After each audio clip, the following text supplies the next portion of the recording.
আজকে আমি কেন এসেছি, এক হচ্ছে কি আমার ন্যায্য পাওনা ছিল গ্রামীণ ফোনের কাছে। আমি আমার পাওনাটা গ্রামীণ ফোন অফিসের সামনে এসে সুন্দরভাবে সেটা বলেছি, কিন্তু গ্রামীণ ফোনের যারা হচ্ছে কি এখন মদত দিচ্ছে তারা কি তাহলে অফিসে সেই আইনটা ভাঙছে না? আগে আপনি বলেন, আমি কি ভেঙেছি?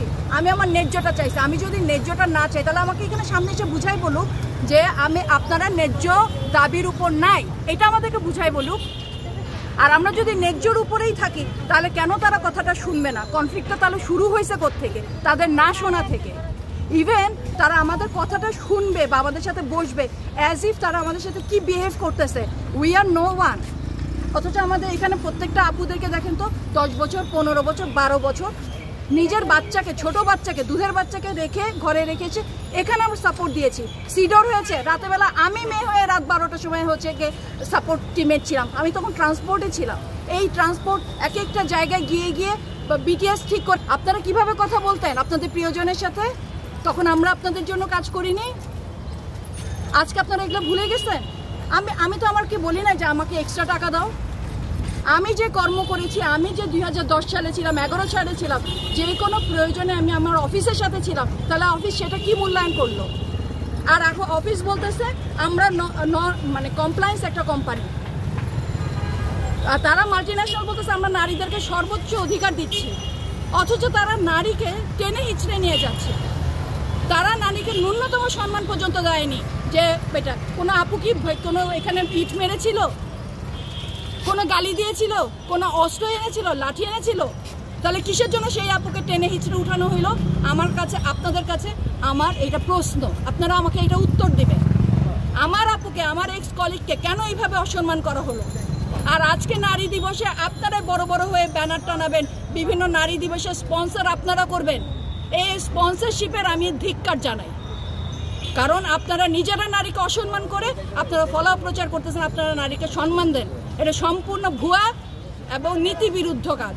আমরা তো ডিসেম্বরের 2 তারিখ থেকে শান্তিপূর্ণভাবে এখানে দাঁড়াচ্ছি, এটা আপনারা সবাই জানেন যে আমরা ফুটপাতেও না, একদম এক কিনারে বিল্ডিংয়ের সাথে শান্তিপূর্ণভাবে আমাদের ন্যায্য পাওনাটার জন্য দাঁড়িয়েছি, যেন গ্রামীণ ফোন কর্তৃপক্ষ আমাদের সাথে কথা বলে এই আমাদের ন্যায্য পাওনাটার বিষয়টা সমাধান করে। এখানে কিন্তু কোনো ধরনের, পুরো বসুন্ধরার একটা এলাকাবাসীও বলতে পারবে না যে কোনো চিৎকার চেঁচামেচি, কোনো নয়েজ পর্যন্ত হয়। তো ওই দিন ছিল 25শে ফেব্রুয়ারি 2025, যেটা আমি বলবো বাংলাদেশের জাতির জন্য সমগ্র কর্পোরেট ইতিহাসে একটা কলঙ্কিত দিন। এবং প্রথমে আমি বলে নিচ্ছি যে বাংলাদেশের প্রতিটা কর্পোরেট সেক্টরের প্রতিটা শ্রমিকের উচিত ওই দিনটির জন্য আন্দোলনে নামা, যাতে ভবিষ্যতে আর কখনো কোনো কর্পোরেট শ্রমিকের সাথে ওই ধরনের নৃশংস অত্যাচার, আমি বলবো অত্যাচার আর কখনো না করা হয়। কেননা ওই দিন শান্তিপূর্ণভাবে আমরা দাঁড়ানোর পরও গ্রামীণ ফোন কয়েকশো, আই রিপিট, কয়েকশো পুলিশ এখানে আনে এবং আমাদেরই এক্স এমপ্লয়ি, মানে যাদের সাথে আমরা বছর পর বছর কাজ করেছি, এখানে দাঁড়িয়ে ডিরেকশন দিয়ে হাত দিয়ে দেখিয়ে নাম বলে পুলিশকে ডিরেকশন দিচ্ছিল কাদেরকে মারতে হবে, কাদেরকে গ্রেফতার করতে হবে। এবং সবচেয়ে ন্যাক্কারজনক এবং নৃশংস বিষয় হচ্ছে মহিলা আপু এবং ভাবি যারা এখানে ছিল তাদেরকে টেনে হিচড়ে মেরে, এবং এমনকি পুরুষ পুলিশ তাদের হিজাব টেনেছে, ওড়না টেনেছে, আমাদের কাছে ভিডিও ফুটেজ আছে সবকিছু। তাদেরকে পুলিশ ভ্যানে করে নিয়ে গিয়েছে, আমাদেরকে জল কামান মেরেছে, যার মধ্যে খুব বাজে ক্লোরিন পানি, ডিটারজেন্ট পানি ছিল, যেটা আমার মুখে যে আমি বমি করেছি, গরম পানি ছিল যেটাতে আমার হাতের এখানে ফোসকা পড়ে গেছে, সেটার ভিডিও আছে। এবং তাদেরকে নিয়ে যাওয়ার পরে গ্রামীণ ফোন বাদী হয়ে তাদের নামে মিথ্যা মামলা করেছে যে এখানে আমরা নৃশংস কার্যক্রম করেছি, যার কোনো প্রমাণ গ্রামীণ ফোনের কাছে নেই। কিন্তু গ্রামীণ ফোন তারা আমাদের সাথে কি করেছে, তার প্রতিটা ফুটেজ, প্রতিটা সাক্ষী বসুন্ধরা কর্তৃপক্ষ সহ সাধারণ জনগণ, এমনকি ছাত্ররাও আছে, যেই ছাত্ররা চিৎকার দিয়ে বলেছে আপনারা কি আবার আগের মতো হয়ে গেলেন, আবার আগের মতো শুরু করেছেন? পুলিশ কি শুধু গ্রামীণ ফোনের হয়ে কাজ করে? দেশের অন্যান্য লোকের জন্য কি পুলিশ নেই? তারা কিসের জন্য গ্রামীণ ফোনের হয়ে কাজ করছে? এটা সাধারণ জনগণও বলেছে। আজকে নারী দিবসে আমরা এখানে শান্তিপূর্ণভাবে দাঁড়িয়েছি যে ওই দিন আমাদের নারীদের উপরে যে অত্যাচার করা হয়েছে, গ্রামীণ ফোনের সিইও নাকি বলেছে সে জন্য অনেক কষ্ট পেয়েছে, সে জানতো না পুলিশ এমন কিছু করবে, অথচ তারাই গ্রামীণ ফোনই বাদী হয়ে এই নারীদের নামে মামলা করেছে ভাটারা থানায়, গুলশান থানায়। তাহলে ব্যাপারটা কি দাঁড়ালো? সম্পূর্ণ মিথ্যা হলো না? আমি চাই গ্রামীণ ফোন কর্তৃপক্ষ, সিইও, গ্রামীণ ফোন ম্যানেজমেন্ট আমাদের কাছে মাফ চাইবে এবং 29 জনের মামলা প্রত্যাহার করবে। এবং এই নারী দিবসে যত ক্যাম্পেইন করেছে, ইন্টারন্যাশনালি যত স্পন্সর করেছে, সেখানে গ্রামীণফোন বলবে যে আমরা ক্ষমা প্রার্থী 25শে ফেব্রুয়ারির ওই ঘটনার জন্য। এটা অবশ্যই আমাদের দাবি। আমরা যখন জিপিতে ছিলাম তখন আমাদেরকে ভ্যালুস সম্পর্কে সবসময় শেখানো হতো, প্র্যাকটিস করার কথা বলা হতো, কিন্তু সেই ভ্যালুসই আমরা কর্মকাণ্ডে, জিপির কর্মকাণ্ডে এটা দেখতে পাচ্ছি না। তো এটা খুবই ন্যাক্কারজনক একটা কাজ যে কোনো এমপ্লয়ি, এক্স এমপ্লয়ি হোক, কারেন্ট এমপ্লয়ি হোক, কোনো কারো উপরেই কোনো হামলা আমরা সমর্থন করি না। আর আমরা সেক্ষেত্রে হচ্ছে আমরা এখানে শান্তিপূর্ণভাবে অবস্থান করেছিলাম। সেখানে তারা আমাদের সাথে যেটা করেছে, পুরা এলাকা দেখেছে, জনগণ দেখেছে, এটা খুবই খারাপ একটা কাজ করেছে। জিপির কাছ থেকে এটা আশা করা যায় না। আর 5%-এর যে মুভমেন্টটা হচ্ছে, আপনি কি মনে করেন যে আন্দোলনের মাধ্যমে এটার একটা সমাধান সম্ভব? জি, এটা আগেও আমরা যেটা দেখেছি যে আন্দোলন করেই তাদের কাছ থেকে আদায় করে নিতে হয়। তো এটা আমরা যেভাবে করছি, শান্তিপূর্ণভাবে অবস্থান করছি, দাবিটা চাচ্ছি, এই আন্দোলনের মাধ্যমে আমরা সেটা অর্জন করতে পারবো বলে আমার বিশ্বাস। কথা হচ্ছে যে টাউন হল করুক আর ফ্লোরে ফ্লোরে যে এক্সপ্লেন করুক কি হয়েছে। হয়তো জিপির এক্সিস্টিং এমপ্লয়িরা পাপেট আর কি, তারা কোনো কিছু হয়তো বলতে পারছে না, কিন্তু আমি বিশ্বাস করি মানুষ হিসাবে তারাও আমাদের এই প্রোটেস্টের সাথে একমত। 25শে ফেব্রুয়ারি আমি আসলে ফিজিক্যালি উপস্থিত ছিলাম না, বাট আমি যখন ভিডিও রিলগুলো বা বিভিন্ন মিডিয়াতে প্লাস আমাদের সহকর্মীদের ভিডিও রিলগুলো যখন দেখলাম, তো দেখে প্রথমে কিছুক্ষণ আমি মানে হয়ে থাকলাম। Is this my company where I work for 8 years. তো আমি আসলে এখানে যতদিন কাজ করেছি আমাকে কমপ্লায়েন্স শেখানো হয়েছে, বি রেসপেক্টফুল শেখানো হয়েছে, বাট এইখানে পুরো ঘটনাটা দেখে আমি মানে অবাক হয়ে গেলাম। Where is the respect? কোন রেসপেক্ট আমাদের শেখানো হয়েছে? Then keep promises. ওনারা শুরু থেকে আমাদের সাথে যে প্রহসন করে আসছে, আমাদের ভাইয়েরা বোনেরা এখানে প্রায় দীর্ঘ 1.5-2 মাস ধরে দাঁড়াচ্ছে, তাদের সাথে কথা বলার জন্য তারা সময় দিয়েছে, আমরা কথা বলবো বলে তাদেরকে সাময়িক বিরত করেছে, তারপরে তারা তাদের কথা রাখে।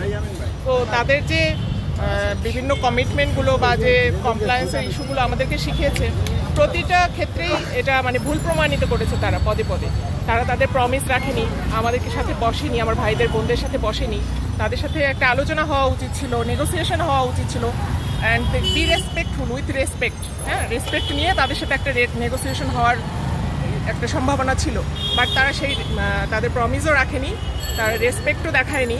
ইভেন এখানে আমার ভাই বোনেরা, আমার এক্স কলিগরা যারা এখানে এত দিনের পর দিন এভাবে কাউকে কোনো ডিস্টার্ব না করে, কারো কোনো কিছু ক্ষতি না করে এখানে জাস্ট একটা মানে নীরব প্রতিবাদ জানিয়ে এসেছে, তাদের উপর 25 তারিখে, বিশেষ করে আমার নারী সহকর্মীদের উপরে 25 তারিখে যে ন্যাক্কারজনক আক্রমণ করা হয়েছে পুলিশদেরকে তাদের ইনস্ট্রাকশনে, সেটা খুবই লজ্জাজনক। এবং ওটা মানে দেখে এবং ভেবে সবকিছু মিলে আমি মানে ভীষণ লজ্জাবোধ করেছি যে এই প্রতিষ্ঠানে আমি 8 বছর শ্রম দিয়েছি। এখানে যারা এসেছে তারা তো ভিক্ষা চাইতে আসেনি কেউ। হ্যাঁ, আমিও আজকে ভিক্ষা চাইতে আসিনি, আমিও এখানে আজকে এসেছি প্রতিবাদ জানাতে।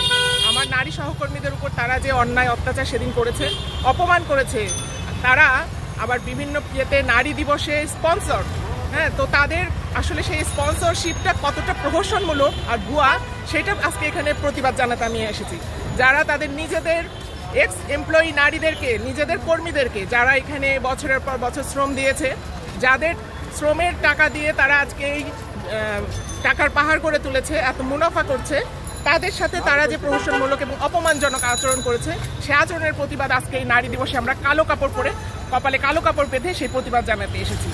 এর সাথে সাথে আমরা বলবো যে আমি আমার দেশের গভর্নমেন্টকেও দৃষ্টি আকর্ষণ করতে চাই যে তারা এই নারী দিবসের যে আজকের যে কী বলবো মানে যে বার্তা, সেই বার্তার সাথে এই গ্রামীণফোন ম্যানেজমেন্টের আচরণ একেবারেই মানে ভিন্ন বিপরীতমুখী। তো আমি এদিকেও নজর দিতে বলবো, অনুরোধ করব যে বিষয়টা খতিয়ে দেখা হোক, কেন তাদের উপর এই মানে এভাবে একটা আচরণ এবং এই অত্যাচারটা কেন সেদিন তাদের এই অপমানটা কেন করা হলো, এই অপমানটা আমিও বোধ করেছি বলে আজকে আমি এখানে দাঁড়িয়েছি। একটা কথাই বলতে চাই, আজকে আসলে এসে দাঁড়িয়েছি, আজকে 8ই মার্চ বিশ্ব নারী দিবস, এবং এই নারী দিবস শুধু যে আমাদের বাংলাদেশেই প্রতিপালিত হচ্ছে সেটা না, নারী দিবস প্রতিপালিত হচ্ছে পুরো বিশ্বেই। এবং একটা কথাই বলা হচ্ছে, যেটা হচ্ছে এইবারের যেটা থিম এক্সেলারেট অ্যাকশন। হ্যাঁ, আমাদের এখন হচ্ছে time to take for action, আমাদের অ্যাকশন নেওয়ার টাইম। কারণ আমরা 25শে ফেব্রুয়ারির যে ঘটনাটা আমরা ভিডিওতে দেখেছি, ফিজিক্যালি দেখিনি, সেটার ধিক্কার জানানোর জন্যই আজকে এখানে এসে দাঁড়িয়েছি। কারণ একটা ফিমেলকে যদি তার উপর হামলা হয়, তাকে অপমান করা হয়, সেটা শুধু তার জন্য এটা অপমান না, সেটা আমাদের সমগ্র মহিলা জাতি যারা আছে সবার জন্যই ধিক্কারজনক। সেই ধিক্কারের প্রতিবাদেই আজকে এসে এখানে দাঁড়ানো। আমরা সেই 2010 সাল থেকে এখানে কাজ করছি এবং এখানে যারা কারেন্ট এমপ্লয়ি আছে আমরা সবাই এখানে কাজ করেছি এবং এটা যদি আমাদের ন্যায্য পাওনা হয়ে থাকে সবাই এটার দাবিদার। এমন না যে যিনি এখানে দাঁড়িয়েছেন, প্রোটেস্ট করেছেন, তিনি সেটা পাবেন, সেটা কিন্তু এখন এক্স এমপ্লয়ি যারা আছে এবং কারেন্ট এমপ্লয়ি যারা আছে সবাই এই ন্যায্য পাওনার দাবিদার। এবং যিনি আমাদের যেই মহিলাগুলো আমাদের লাঠিপেটা হয়েছেন বা তাদেরকে টেনে নেওয়া হয়েছে, তারা কিন্তু তাদের জন্য এই ফাইটটা করেনি, তারা কিন্তু সমগ্র এমপ্লয়েড পক্ষ থেকে এই ফাইটটা করেছে। সো আমরা আশা করি যে এটা আমরা পাবো এবং এটা আমাদের ন্যায্য। কর্মচারীবৃন্দ এবং আমাদের শ্রদ্ধেয় ম্যানেজমেন্ট, গ্রামীণফোন ম্যানেজমেন্টের প্রতি আমার কিছু প্রশ্ন রয়েছে। এই যে 25শে ফেব্রুয়ারি যে বর্বরচিত হামলা হয়েছে নারীদের উপরে, নারীরা কী দোষ করেছিল? এখানে সবাই দাঁড়িয়েছিল, সিম্পল হাঁটছিল, এই তো কথা, আর তো কোনো কিছু ছিল না। আমি এখন ফজলু গংদেরকে জিজ্ঞেস করব, ইউনিয়নের তকমা কাঁধে নিয়ে, মাথায় নিয়ে তোমরা কার জন্য কাজ করছো? তুমি ইউনিয়নে কিভাবে আসলে? ইউনিয়ন কারা বানিয়েছে? এই ইউনিয়নের পিছনে কাদের আত্মত্যাগ ছিল? ওমর ফারুক, আদিবা, মুরাদ এবং অন্যান্য যারা সবাই এখানে বঞ্চিত হয়েছে। তোমরা চেয়ার দখল করে বসে আজকে গ্রামীণফোনের দালালি করছো। গ্রামীণফোনের তুমি দালালি করে কয়দিন করবে? তুমি যে কত বড় অপরাধী সেটা তুমি নিজে জানো, তোমার কোনো বিবেক বলে কিছু নেই। আমি জানতাম যে তুমি আসলে হিপোক্রেট।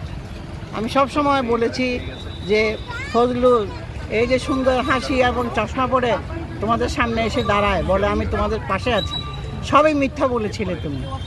তুমি কোনোদিন সত্য বলো না। তুমি অ্যাক্টিং প্রেসিডেন্ট হয়ে তুমি মনে করেছো তোমার ইউনিয়ন, তোমার ইউনিয়নকে তুমি বিক্রি করে দিয়েছো। ইউনিয়নের স্বার্থে তুমি কাজ করোনি, তুমি কারো স্বার্থে কাজ করোনি, তুমি নিজের স্বার্থে কাজ করেছো এবং এখনও সেই অন্যায়ই করে যাচ্ছ। মহান আল্লাহ তাআলা কি তোমার এই মিথ্যা দেখছেন না?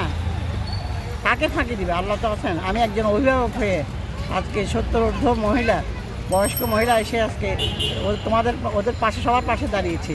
তুমি জানতে যে আমি সব সময় তোমাদের পাশে ছিলাম, তোমাদের সঙ্গে আমি কাজ করেছি, অনেক কাজ করেছি শুরু থেকেই। এই প্রতিষ্ঠাতে আজকে যে রেজিস্ট্রেশন পেয়েছে, এর পিছনে যাদের আত্মত্যাগ, তার সব ভোগ তুমিই করলো। আজকে তুমি সব কিছু খেয়ে সবাইকে হাত নাড়িয়ে নাড়িয়ে ভালো মানুষের দিকে দিচ্ছ। এই যে গ্রামীণফোনের কর্পোরেট যারা উপরের লেভেলে আছেন, জনাব ইয়াসির আজমান সাহেব, আপনার প্রতি আমার অনুরোধ, এই যে মানুষগুলি, মেয়েগুলি, নারীগুলি আপনাদেরই সহকর্মী ছিল, আপনাদের কর্পোরেট অফিসে কাজ করেছে, ওদের আত্মত্যাগেই এই আজকে গ্রামীণফোন এখানে এত উঁচুতে এসে দাঁড়িয়েছে, অথচ আপনারা তাদেরকেই বাদ দিলেন।